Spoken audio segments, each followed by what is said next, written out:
Hi,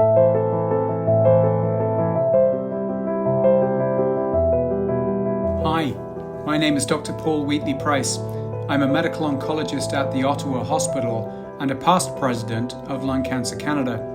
Welcome to our podcast series called Lung Cancer Voices. In this series, I interview patients, caregivers, healthcare professionals, and some of the leading lung cancer researchers nationally and internationally to highlight important and relevant issues facing those affected by lung cancer. Enjoy the podcast. Well, hello everyone, and welcome to this special edition of Lung Cancer Voices podcast. It's special for lots of reasons. Firstly, it's our first vlogcast, so you can watch this live. We all had a shower and brushed our teeth this morning. Secondly, this is the 100th episode of Lung Cancer Voices. We started back in 2018, and a shout out and thanks to Marielle Burris and the Burris family who provided the seed funding for the podcast, and Marielle has been twice a guest on the podcast.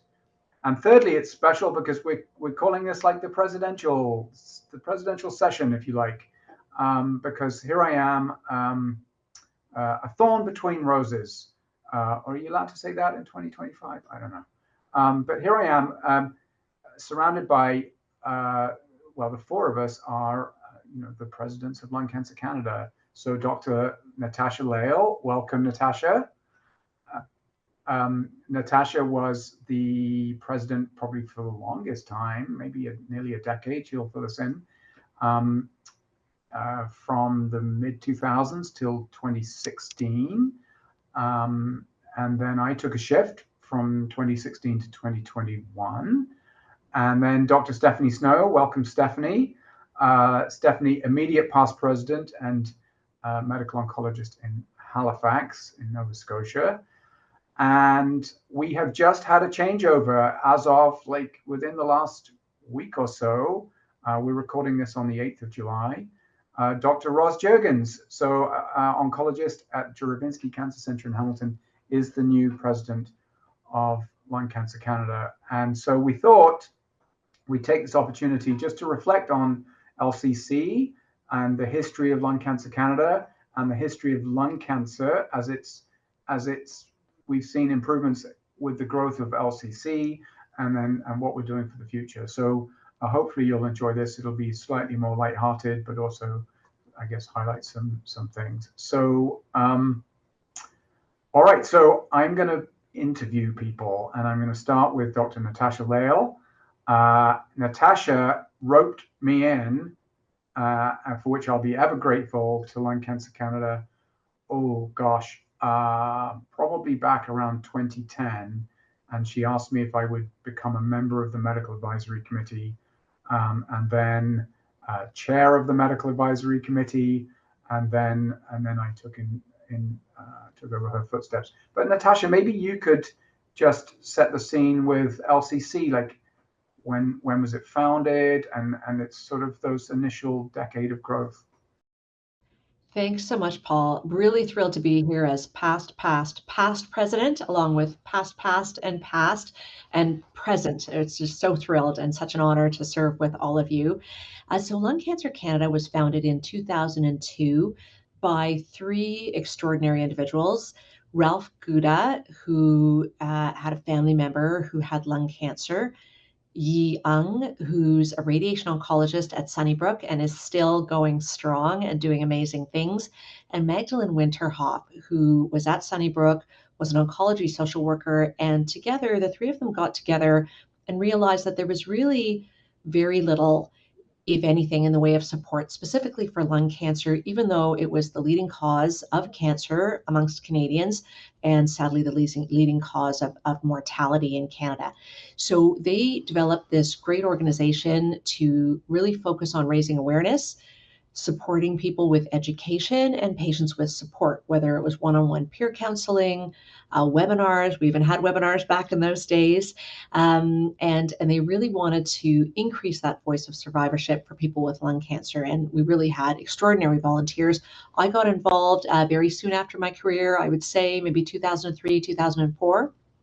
I was roped in, as you say, by Yi, also Bill Evans, who's a very famous medical oncologist who pioneered a lot of the early studies in lung cancer, and Michael Johnston, who's a phenomenal thoracic surgeon, was here, now is in the East Coast, as well as some of the great volunteers that were there, Catherine Black, Peter McKenzie, Ted Weir, Morty Sachs, who was president at the time.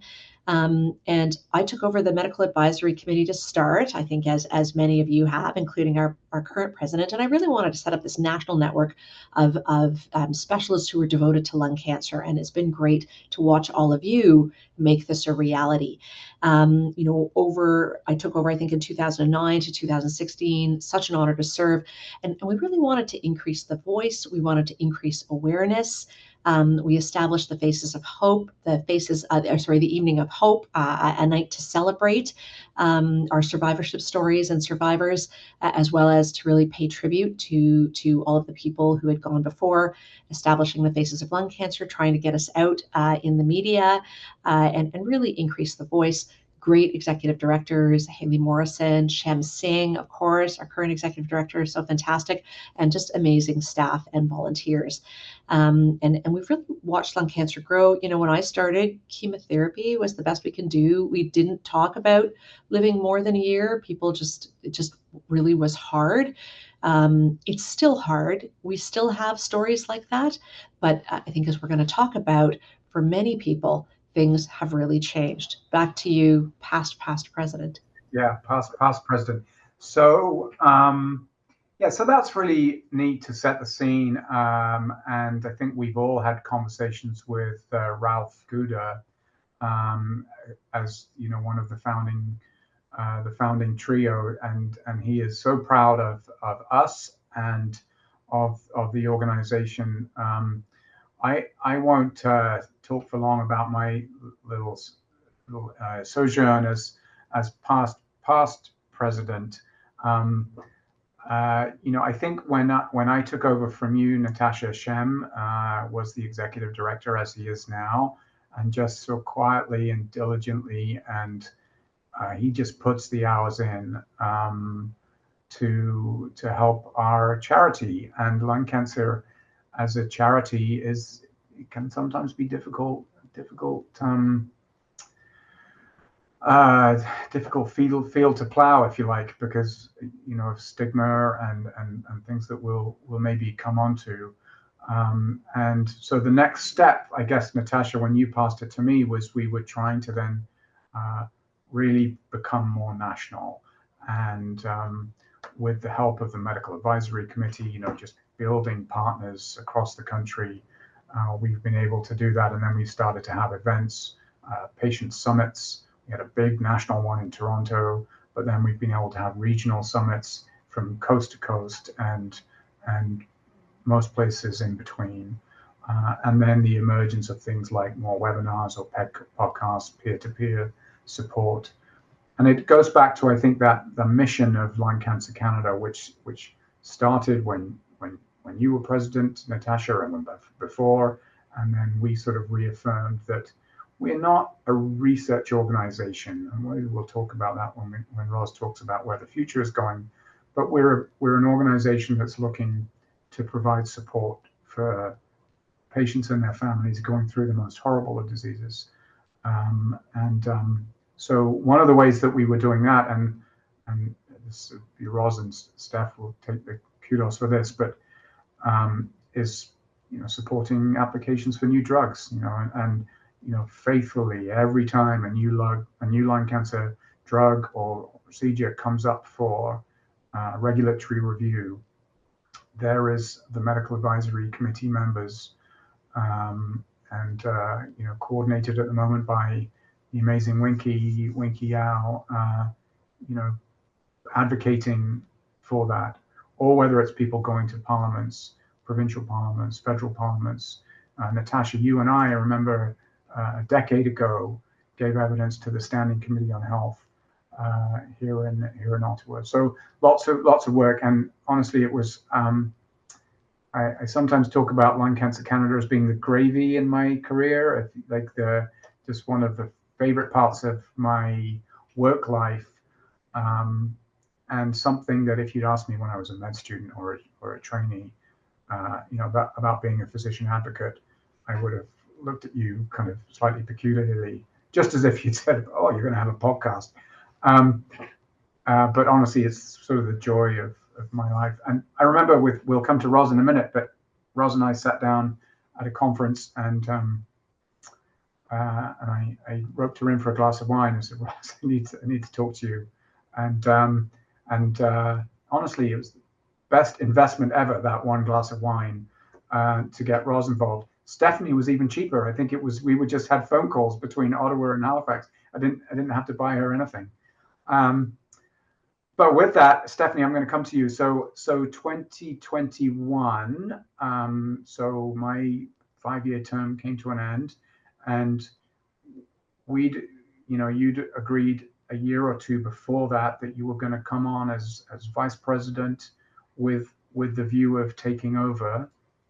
Maybe you could start by saying, well, one, why did you want to get involved? And then my second question to you would be, what's Lung Cancer Canada done under your presidency? Absolutely. So, Paul, you did rope me in 100%. You actually came and were a guest speaker at our Atlantic Canadian Thoracic meeting, and that's when we first met. You said you had to join this MAC, this advisory committee for Lung Cancer Canada. That's where it started. And as you mentioned, I was vice president for a few years before coming on, and 2021 was an interesting time because, of course, we were still in COVID lockdown. And I mean, COVID was so difficult for our lung cancer patients, but in some ways, it did allow for new opportunities for us to take those key concepts of the patient support and education and advocacy, but really continue to make it more broad, more national. And one of my goals was to really see more of an impact and involvement with, of course, our Francophone population in Quebec, in the province of Quebec. And because people were used to going on Zoom and used to doing things virtually, it really allowed us to do a lot more. So, for instance, when I was vice president, Natasha mentioned the Evening of Hope. I attended that in Toronto, but now Evening of Hope has grown to a multi-site event with many cities having live events, but you can also join virtually. So really, it's not just for those who are in the large urban centers, which is really what we wanted to do, was get our reach out. And we've seen a lot of headway in Quebec now. As you mentioned, this is the 100th podcast, but we were also so thrilled last year to launch our first French language podcast. We have updated beautiful website and really good French content in the patient education book, and even expanding beyond French to many of the different languages. The resources that are now available for our multinational lung cancer community. One of the great things we've also done a lot more is make partnerships. And so we've been able to work with different organizations that have similar visions and similar themes. So really pushing the advocacy, fighting stigma, and really getting a better ground. And we've gone from, for instance, in research, just having the Jeffrey Ogram Award to now having a number of different awards. We've brought in the Give a Breath organization, which was started by, of course, Tim Mons out west. But now, just this past June, we've had 6 different provinces having their own runs and have made a record-breaking amount of money. So now we have the Give a Breath Research Awards, and we have our Lung Ambition Alliance Awards. We're thrilled after 3 years of those awards to now have an extension into the future, and QI projects with the Lung Health Foundation and the Quebec Lung Cancer Association. So we've really been able to take those key thoughts and really expand across the country with more and more. And Stephanie, Steph, that you've taken the organization to the next level beyond, where Natasha and I were working at. Financially, Lung Cancer Canada is in a really sure footing through your leadership and Shem's leadership. You've been able to, I think, really well leverage the sort of digital world from COVID. But I want to kind of make this a little personal to you. Like, why did you like? I didn't have to buy you a glass of wine. I think your colleague Wojciech Morzicki bought me a glass of wine, and I probably had some of that when I said, "Oh, Stephanie, you got to join." But what made this personal to you about Lung Cancer Canada? Natasha talked about it being a real honor. You talked about gravy. What's this meant to you? I mean, day to day as a lung cancer treater, I've seen some of the unique challenges that our lung cancer patients face. There's the stigma, and our patients being asked right away, "Oh, did you smoke?" Which, of course, is never the right question to ask somebody who's been diagnosed with any type of cancer. I see the struggles of my patients who live in rural areas, who come from lower socioeconomic strata, struggling to do things like be able to take time off work to get their treatments, or even to travel to the city if they need to get radiation therapy. And so these real struggles of this cancer are really what this organization is about. And it can be at a one-to-one level, providing emotional support, so the peer-to-peer program. It can be Kayla's Angel Fund, which can, get you that gift card that can get you that Tim Hortons sandwich and coffee so you can eat on your way to Halifax, or gift cards. But also working now, we have our policy series saying, how can we make sure that these disparities are met and that lung cancer is not left behind? Not left behind in research funding either. So these were the realities that I see every day in my patient population. And here was an organization that says, we see that, we see the uniqueness of lung cancer, and we're really here to try to meet those needs. Yeah, fantastic. You mentioned Tim Marnes earlier, and then you mentioned Kayla's Angel Fund. Kayla Bradford was a big supporter of Lung Cancer Canada before she passed at a tragically young age a few years ago. And I'm glad you've mentioned those names, because this is not, while we're all oncologists, this is no longer a physician's organization. This is now a true partnership between patients, family members, physicians. And I'm glad you mentioned Quebec. We should give a shout out to Dr. Kevin Zhao. Maybe who knows, he might be up here in future versions of this. Kevin is a physician in Montreal. I guess a year or two ago, became the co-chair of the Medical Advisory Committee, and is now just joining the board of Lung Cancer Canada to really strengthen our Quebec presence. Thanks, Steph. So now, like, I don't know, the main event. That sounds like it's an insult to Steph and Natasha and me. But Ros, congratulations, firstly, on being appointed president of Lung Cancer Canada. I think I can, at least on my video screen, I can say on behalf of these two that we are thrilled that you have taken on this role. You've been amazing as the chair of the Medical Advisory Committee and all of the work that the MAC has been doing. You were also like incredibly busy in your clinical practice and your research portfolio. And so firstly, maybe why did you agree to take this on? And well, let me just start with that. I'll start with that question, and then I'll follow up with more. Thank you, Paul, and thank you to Stephanie and Natasha for again showing me how to lead this organization with grace. I have some big shoes to fill. I still remember the first invitation I had to come to a Lung Cancer Canada event. It was back in 2013, I do believe. It was not long after I had come back from maternity leave with my second child. And it was the first glimpse that I had on what this organization actually brought to lung cancer patients. As you will recall, in 2016, I took over as the Medical Advisory Committee chair from being a member. And I've led that group now with the wonderful support of Kevin Zhao, but I've led the group for 9 years.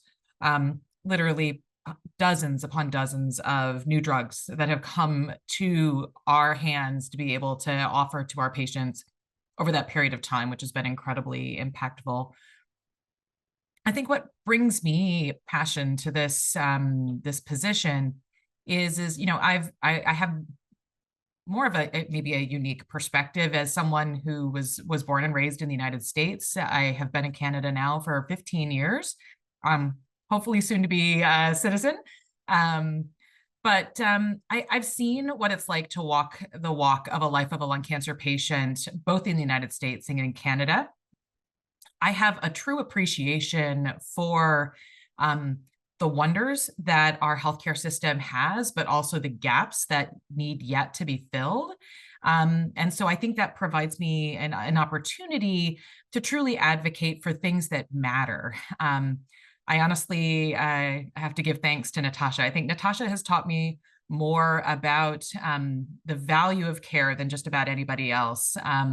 And just the incredible work that's done here in this country to not just bring forward therapies because we can, but to bring forward therapies that matter to patients, and really having a lens, both from a clinical trials perspective, as well as, from a therapeutic perspective, that not only offer benefit, but are bringing benefits such that people are living longer and living well. And I think that that's what we've been seeing from more and more of the work that we do. And I think that that's work that I want to see moving forward. And if I think through to what I would like to see in my stint as the president of Lung Cancer Canada, it's to continue to focus on all the things that we've done well and all of the advocacy pieces and the patient support pieces. But I'm absolutely tickled, as you mentioned, that we've built ourselves into an organization as well that can support research. We are now looking at launching a possible research foundation. And really one of my things that I would like to see move forward is one of my loves is clinical trials. And I recognize that often clinical trials is the best treatment for a patient. And unfortunately, clinical trials are not accessible to all of our patients across this country. And I would like to see more ready access to clinical trials, no matter how far north you are, no matter where you are, rural or urban. And I really want to see more efforts put forth to try to solidify in this country the ability of people to access not only therapies that are approved and funded, but also to have the ability to access research. Our patients wouldn't be where they are today if it wasn't on the shoulders of all of the research that's done. And we need clinical trials that answer meaningful questions. And I want to make sure that our patients get access. That's well, I think we're all going to echo that as oncologists who work in academic centers. But I like what you say about access to trials, like in the north and in rural communities. Stephanie, when she took on the presidency, talked about the challenges we face with equity and rural and indigenous populations who have poorer outcomes and harder access to care, and something that we continue to fight for. I guess what we'll do now, so I guess that's all of our history sort of with LCC. We thought it might be neat to kind of go back to 2002 and recognize that, okay, we've seen a lot of change with Lung Cancer Canada over the last 23 years, but we've also seen an awful lot change with lung cancer itself, with the outcomes, the survival rates, the treatments, the diagnostics, and then we want to talk a bit about the I guess emergence or of lung cancer patients as advocates and how we've been able to really partner well. So, Natasha, I'm going to come to you first. I mean, back in 2002, the 5-year survival rate for lung cancer was maybe a touch over 10%. I mean, just horrific. In 2025, we are now still bad in that the 5-year survival rate is 23%. In women, it's just touched over 25%. So like doubling. And actually, in terms, if you look across cancer, there has been more improvement in the survival rates of lung cancer than there has been in any other cancer over that time. So there's some great successes, and there's still a long way to go.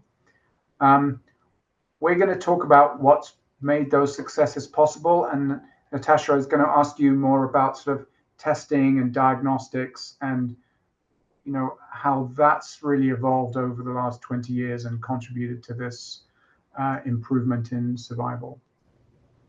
Thanks, Paul. And when I started, I actually came on staff at the Princess Margaret. Frances Shepherd was my mentor, and she used to have this great slide where she talked about 1-year survivals and the big dream of 2-year survival for people with lung cancer or advanced lung cancer. And I've kept that slide, I've added to it. And now, of course, we talk about 5-year survivals and in some groups of people, 10-year and more, which has really been great progress. And part of that progress is really using science and technology to better understand how to tackle lung cancer. So whether it's imaging with PET scans, which we now use routinely. Once upon a time, you had to drive to Buffalo to get those, or whatever the corresponding American city was. But now, of course, we have PET scans here across the country, and they really help us understand, where has lung cancer spread, who is best with drug-only approaches, or who maybe can have local therapies like radiation or surgery. So that's been great. Also, molecular testing. When I started, there was a lot of excitement about chemotherapy, docetaxel, gemcitabine, so great. We didn't really care if it was squamous or non-squamous lung cancer, small cell versus non-small cell. You might say, like, we still use same chemotherapies, etoposide platinum was what we used. But we've really learned a lot about how subclassifying, really diving in and finding those genetic drivers of cancer, and then how to target those particular types of lung cancer has really changed the face of what we do, whether it's targeted therapy, immunotherapy, and it's been great to be part of the story where we took this from research and we did it for clinical trials, and it was unattainable and you could only get it in wealthy countries like the US, to now everyone can get it, and it's part of the Canadian healthcare system, and it's something that we do routinely. And I would argue we actually do it better than almost anyone else because it's part of the Canadian healthcare system. So, really, really proud of that. But of course, next generation sequencing, liquid biopsy, of course, my next frontier, better imaging. And then, of course, the next wave is going to be what we call radioligand therapy or radiopharmaceuticals, where you do a fancy scan, you see if somebody has the target for your new drug, and then you give them that drug based on what lights up on their scan. So we're this is sort of the next wave, which is incredibly exciting. And even, maybe we don't need pathologists to read the tumor slides anymore. Maybe we can get artificial intelligence to do it. So, it's moving so quickly now. And now the challenge, of course, is how do we keep up? How do we make sure that it's affordable in the Canadian system? And how do we get it to everyone every time, leave no patient behind, which, of course, is the Canadian way. Yeah, it's amazing, the technology and the testing, PET scans. When I first met you, Natasha, was back in 2005, I think I first met you, and then 2007 I moved to Canada. PET scans were sort of really not standard. And the biopsies and liquid biopsies that you've been on the podcast to talk about before. So rather than getting into that now, where people can go back and look at some of the previous pods that Natasha and I have, where we talked about liquid biopsies. Radiopharmaceuticals, that'll be cool. So we talked about the improving survival. Then Natasha's talked about how the diagnostics have really evolved. Stephanie, I'm going to come to you and ask you about, Ros, I'm going to come back to you. I'm going to come back to you, and then Stephanie. So Ros, we were going to talk about the treatment evolution over that 20 years. And maybe you could, I know that none of us are surgeons or radiation oncologists, but there's been evolution in surgical techniques and radiotherapy techniques, and then a whole smash the house down range of new drugs, which has led to this survival increases. Do you want to just walk through those? I'll try to tackle a few of those, right? Like if I think back, again, I'm we keep referencing wine. I'm the same vintage as Natasha and remember the days of chemotherapy. And I think that the two biggest things from my world have been building on Natasha, in that lung cancer has become a biomarker-driven disease. That didn't exist when we first started. You know, again, we got fancy when we had to know if something was an adenocarcinoma versus a squame. And now we've got over a dozen different biomarkers that we can look for. And in many of those circumstances, there are oral therapies and now IV therapies that we can match to a patient. And I think that that's been a huge lift, is that we're not treating everybody a one size fits all. We are a la carte. We are making sure that we are trying to personalize the care. So I think that that's been a huge lift for us in lung cancer.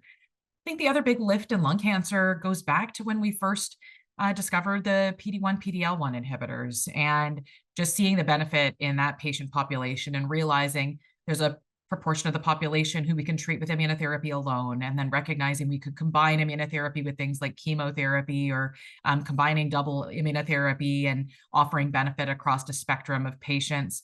And that's when I think we first got the taste of long-term survivorship, was when immunotherapy came into our lives. And you know, it doesn't cure everybody, but it has had a huge impact, I think, on two fronts. One, it's a treatment that we have felt comfortable treating. I feel like the entire spectrum. You can have chronic renal insufficiency and I can give it to you. You know, your heart can be a bit out of sorts and I can give it to you. So it didn't have some of the same restrictions that I think we felt the weight of when we tried to give someone platinum doublet. So I think that that's allowed us to treat more patients. So I think if we look now at how many people we're able to offer therapy now versus 20 years ago, those numbers have gone up dramatically. The other thing that's changed things is, you know, I'm hoping maybe Steph will talk about screening, because that on her watch, screening has really rolled out in Canada. But we're now seeing early stage patients, and we've realized that, again, we can select these patients, we can give these folks neoadjuvant treatment and potentially completely eradicate the tumors. We're still at the point where we still do a surgical resection, but we're actually opening the doors for more and more patients to have curative intent treatments. With the onset of things like chemotherapy and immunotherapy, we just saw some of our first targeted therapy trials at ASCO that showed benefit in a perioperative setting. And I think that that's the wave of the future, is knowing who your patient is, knowing your biomarkers to the best of your ability, and then matching the right treatment to the right patients. And I think that that's what's really taken us to that next level. Yeah, it's phenomenal, isn't it? Immunotherapies, targeted therapies, radiotherapy, stereotactic radiotherapies, minimally invasive options that, surgery, no surgery. There's so many wonderful things. And yeah, it's not just about helping people live a bit longer now. It's that plus cure. There's actually an interesting episode of the podcast with David Gandara, who you all know, who's from UC Davis in California. And I asked him the question in the podcast, because it sticks in my mind. I said, do you think, David, that we are now curing some patients with stage 4 lung cancer with immunotherapy? And he didn't miss a breath. He said, yes, Paul, I think we are. And we probably all have people in our clinic now. It's not many, but there are some people now who seem to be. There's a few of us who wrote a paper on that, right? The concept of cure in lung cancer, which I think is a wonderful thing. Yeah, and so yes, fun times is probably not the right phrase to use around lung cancer, but I think you've highlighted that there's amazing advances in science, in diagnostics now, and in treatments. Stephanie, well, I'll tell you what, Steph, let's just talk about screening now, and I'll ask you about screening, and then we'll talk more. I want to just give a shout out to patient groups and some patients over the years that have been important to Lung Cancer Canada. I should say to people listening or watching even, that if you do have questions about like liquid biopsies that Natasha talked about, or immunotherapy, or some of the targeted therapies that Roz has talked about, or minimally invasive surgery or radiotherapy techniques, Go back through the archives of the Lung Cancer Voices pod. We have episodes on all of those and more that that can just go into this in more detail. Or go to the Lung Cancer Canada website and read our patient guide. So all of those are covered within the patient guide. We can get you a paper copy, or there's electronic copies available, and it's an incredible resource for patients and caregivers who are walking the journey with lung cancer. Yeah, that's a great shout out. Yeah, so lungcancercanada.ca. Okay, Stephanie, like we do have podcasts about screening. So more I want to get your sense of like the evolution of screening in Canada and maybe where LCC's been involved. Absolutely. So, I mean, we definitely know that we want to find lung cancer at the earliest stage possible. We're more likely to have these great new treatments be actually delivering cures when we find that early stage. Now, screening programs, of course, are based on CAT scans, and these are very complex programs to set up. They have huge value, but they come with huge cost, and each province kind of has had to figure out their own way. We started with British Columbia, which is definitely the most established. And there's areas throughout many provinces now that do have readily accessible screening programs. So in Ontario, Alberta, Quebec, and Nova Scotia, we've just launched our second site. There's many other provinces that are working to get their programs up and running.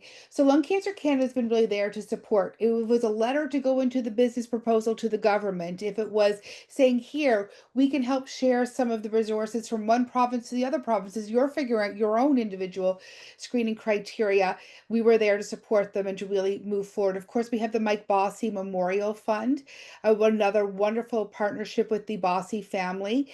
We're really promoting not just awareness among patients about screening, but also among primary care providers. What are the higher risk features? Who should we be referring to? We've heard so much about these new diagnostic testing and the new treatments that come with that, both in the curable and incurable setting, but there's still a lot of delays. There's a lot of delays in our ability to access them. And, you know, molecular testing is so important, not just for advanced patients, but we need to know that to make sure you're getting the best perioperative treatment if you're going for a surgical resection too. But that's not going to be helpful if you have to wait many months in some cases to actually get those results back. So what we've also been really working at a policy level to make sure that that value is delivered in a timely manner. And especially again, coming back to the concept of rural, if you have to ship out for your test, that can take a longer time. So really trying to make sure that not only do we have access to the newest and the most wonderful science and development, but also that they're accessible in a timely manner. And screening is just one example of that.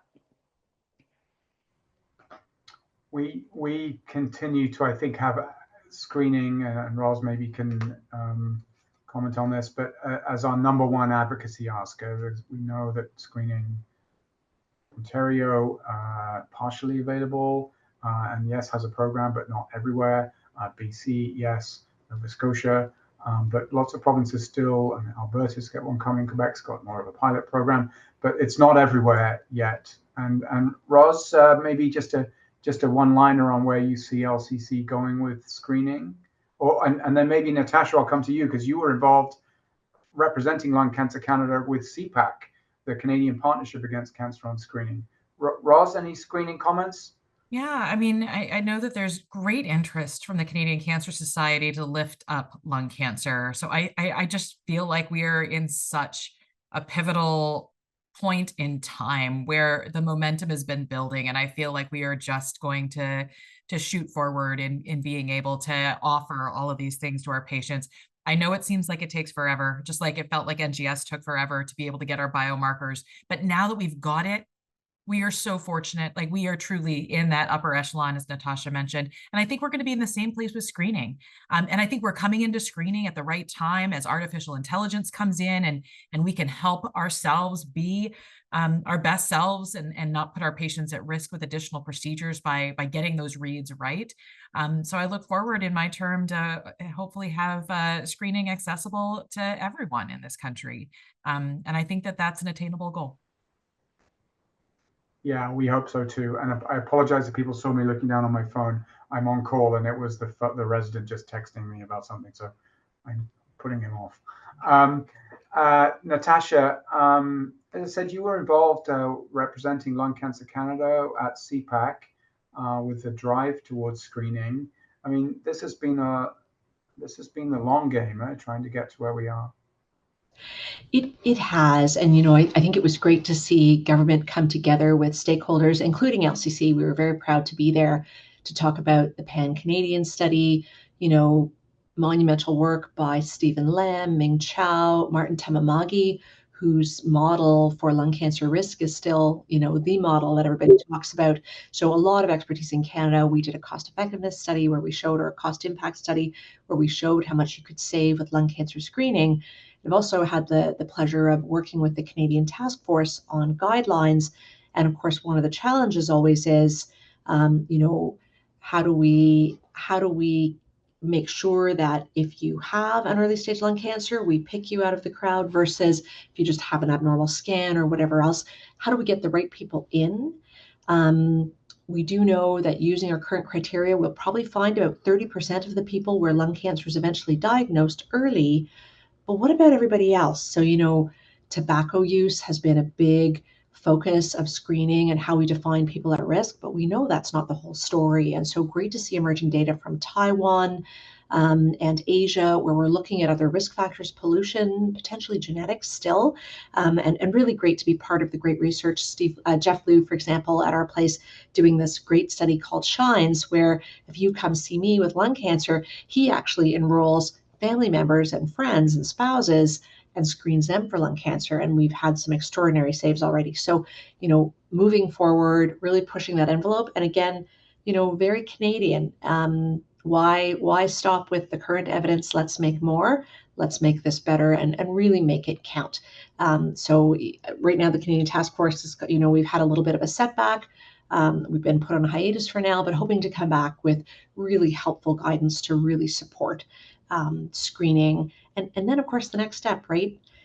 How do you get people who should be screened in? Lots of great work ongoing across the country to kind of automate that for family doctors.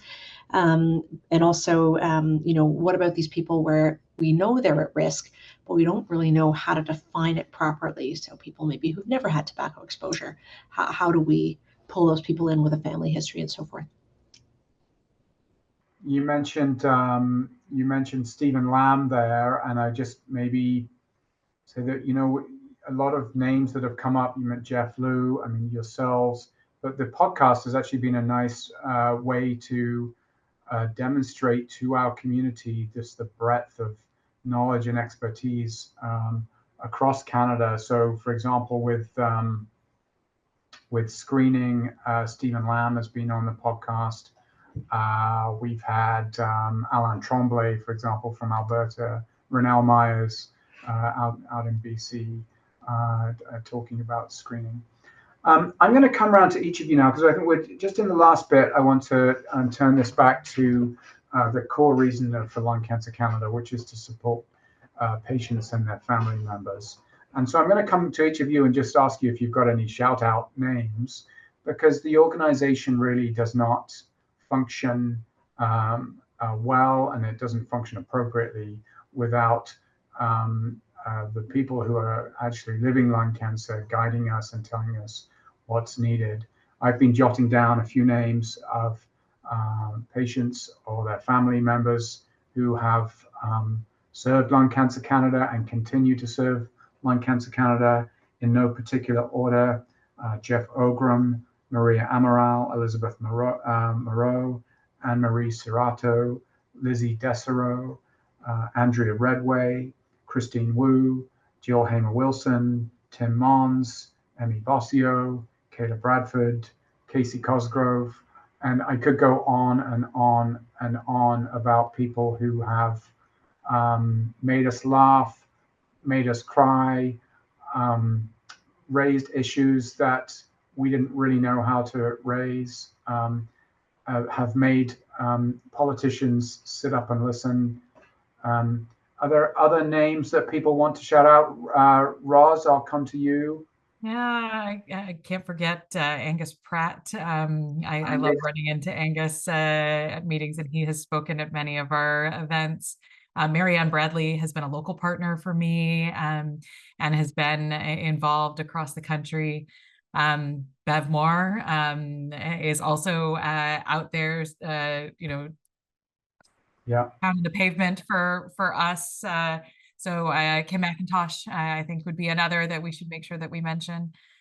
We're so lucky to have people to dedicate. Yeah, Bev, Kim, and Angus all been on the podcast. Stephanie,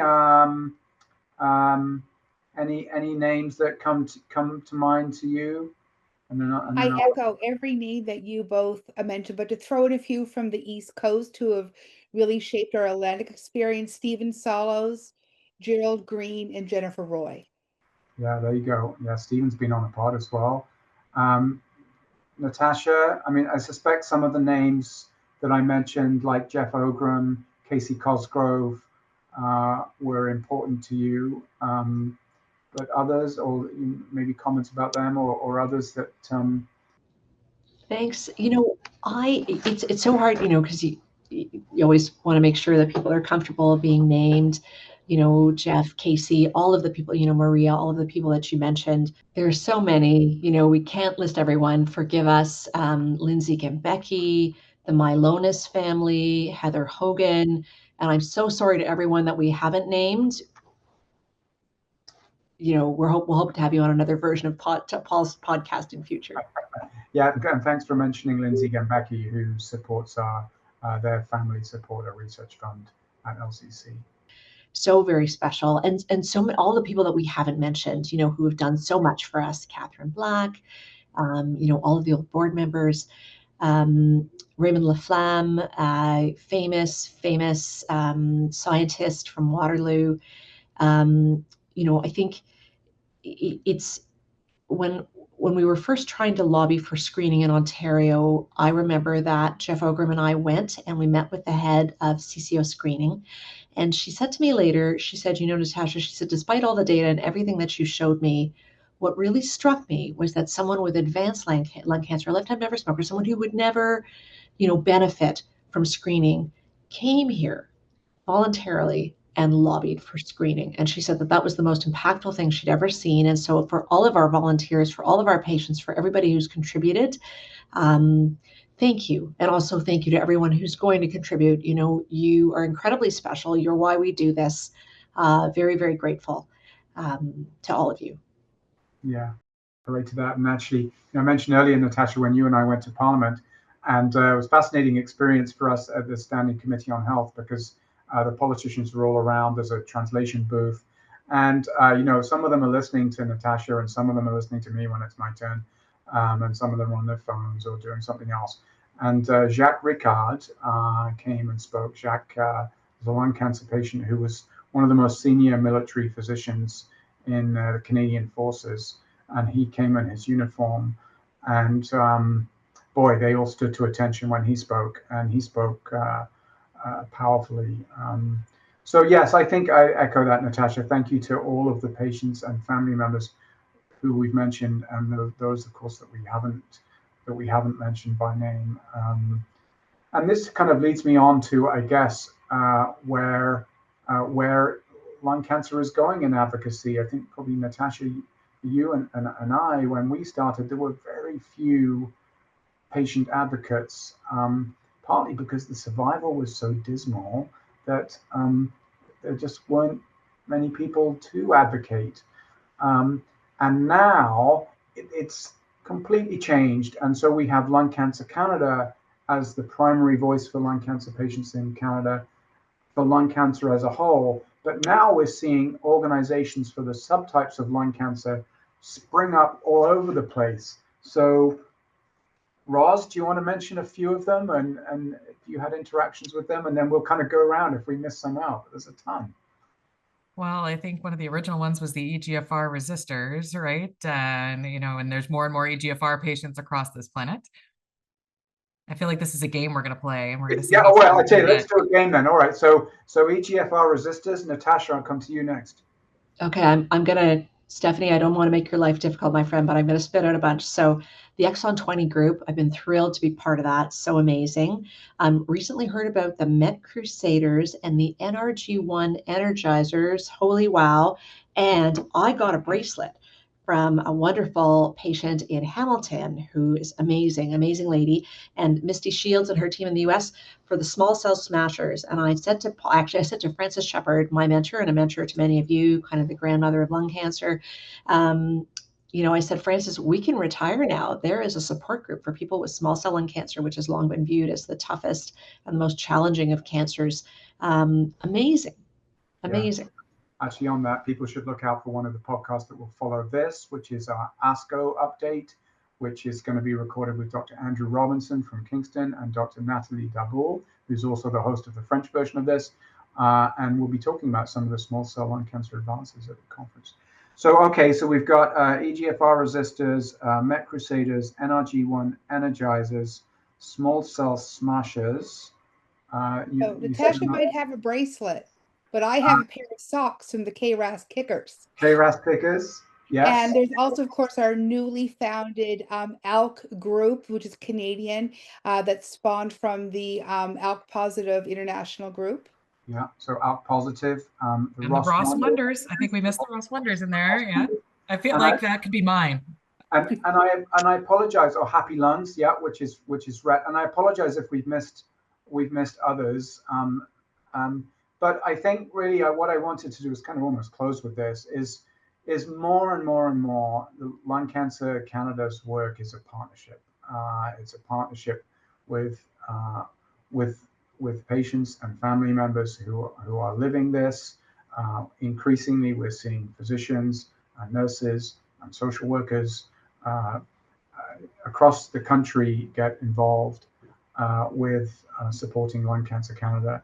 So I think what I'm going to do is I'm maybe just going to go around in chronological order from presidency, past,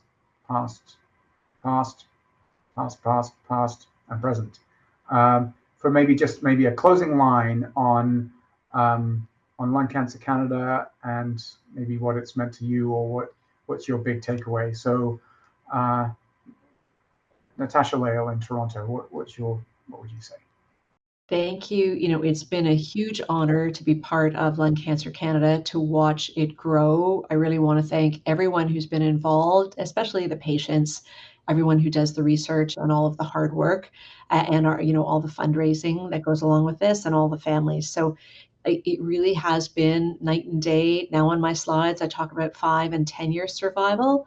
Now the next challenge is we don't want 26% 5-year survival. I need 100%. So that will be the next stop from here.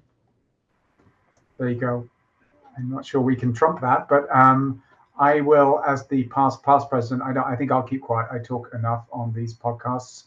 I think I've already said my piece and what I'm happy about. Stephanie, past president. So as the past president, I really think what I've taken the most from this organization is that everybody that comes with their own perspective, with their own resources and skills, we all come together for that same reason. And it comes back to what Ralph Gouda, one of those founding members, once said: what can we do to help somebody today with lung cancer? And when we really just focus on, it's about what's best for the patients and how to make every aspect of that better, then we're all coming together for the right reasons. So I really like coming back to those beginnings and seeing how we can go forth with that. Great, thank you, Stephanie. And Roz, leave the final word to you. Yeah, as much as I talked about the science and how we are personalizing the care, and lung cancer has really been about splitting as opposed to lumping. But I think when it comes to advocacy, we lump, and we can do this together. And I think really that's our theme moving forward is there is power in numbers, and we can walk, we can roll, we can run together, and we can advocate together. And I think the lung cancer family is just that. It is a family, and this family is going to fight for family. So I look forward to my future years fighting for the family. Great. Thank you, Roz. I don't think we can add to that. So I will just close this 100th edition of Lung Cancer Voices, the presidential edition, if you like, with a big thank you to Dr. Natasha Leighl, Dr. Stephanie Snow, and Dr. Juergens. Thank you all. Bye-bye. Thanks to our producer, Ryan Mullen. Please send us your feedback, like and follow us on Facebook at LungCan, on Twitter at lungcancer_can, and on Instagram at Lung Cancer Canada. For more information about lung cancer or to donate, volunteer or share your story, visit our webpage at lungcancercanada.ca.